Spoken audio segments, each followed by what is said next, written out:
7 নং খুপনিকুছি ৱাৰ্ডত জয়যুক্ত হোৱা মমতাজ বেগমক অভিনন্দন জ্ঞাপন।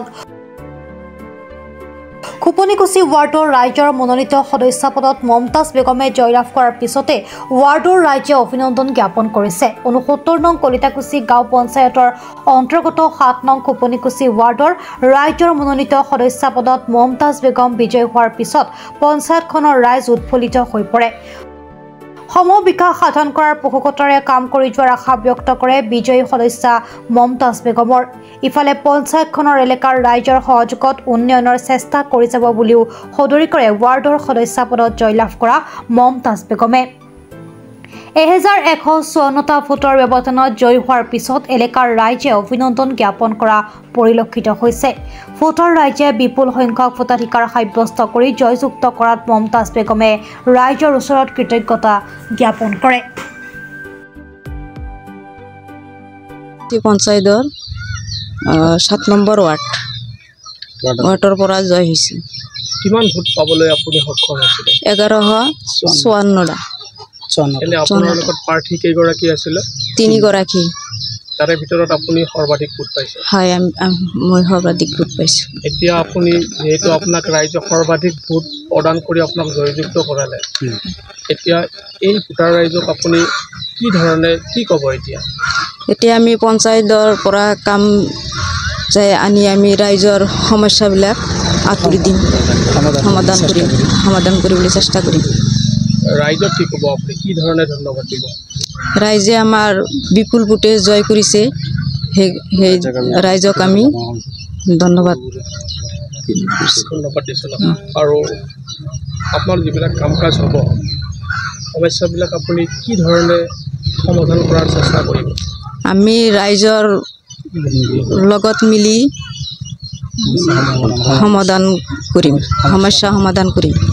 আপোনালোকৰ যিখিনি কাম কাজ আছে, বিশেষকৈ যিবিলাক সৰু সুৰা কাম আছে, সেইখিনি কৰাৰ কাৰণে চেষ্টা কৰিম। হয়,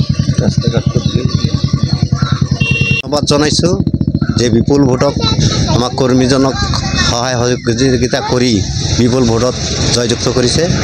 আৰু আমি কৰ্মীগৰাকীক কৈছোঁ যাতে বিপুল ভোটত জয় হৈছে তেওঁ যাতে আমাৰ ৰাইজৰ লগত মিলি জুলি কাম কাজ কৰে, এইটোৱে আমি তেওঁক ধন্যবাদ জনাইছোঁ আৰু আমাৰ ৰাইজকো ধন্যবাদ জনাইছোঁ। সদস্য পদৰ প্ৰাৰ্থী আছিল, তেখেতক বিপুল ভোটক আমি ৰাইজে জয়যুক্ত কৰিছোঁ। গতিকে তেওঁক ওচৰত আমি আমাৰ পঞ্চায়তৰ পৰা, আমাৰ 7 নম্বৰ ৱাৰ্ডৰ পৰা, আমাৰ পঞ্চায়তৰ পৰা যিবিলাক সৰু সুৰা কাম আছে বা সমস্যা আছে সেইবিলাক আমি দাবী জনাইছোঁ। আৰু তেখেতেও আমাৰ সেই কামবিলাক কৰি দিম বুলি আমাক প্ৰতিশ্ৰুতি দিছে। গতিকে তেখেতৰ লগত আমি ৰাইজেও সহায় সহযোগিতা থাকিম বুলি আমি আশাবাদী।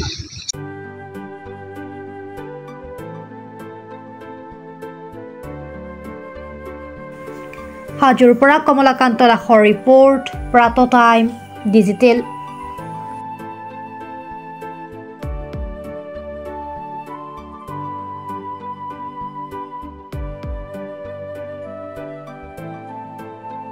অসমৰ সংবাদ জগতখনৰ বাবে এক সুখৰ খবৰ। আপোচবিহীন ৰাইজৰ কণ্ঠ সাপ্তাহিক কবচ পুনৰ এবাৰ অসমৰ ৰাইজৰ মাজলৈ।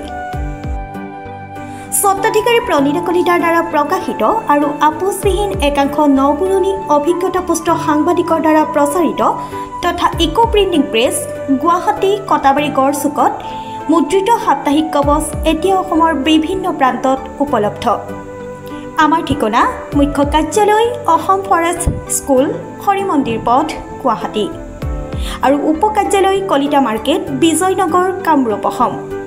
মোবাইল নম্বৰ হৈছে 9435114666 70024722813। আমাৰ ইমেইল আইডি হৈছে kobos2025@gmail.com।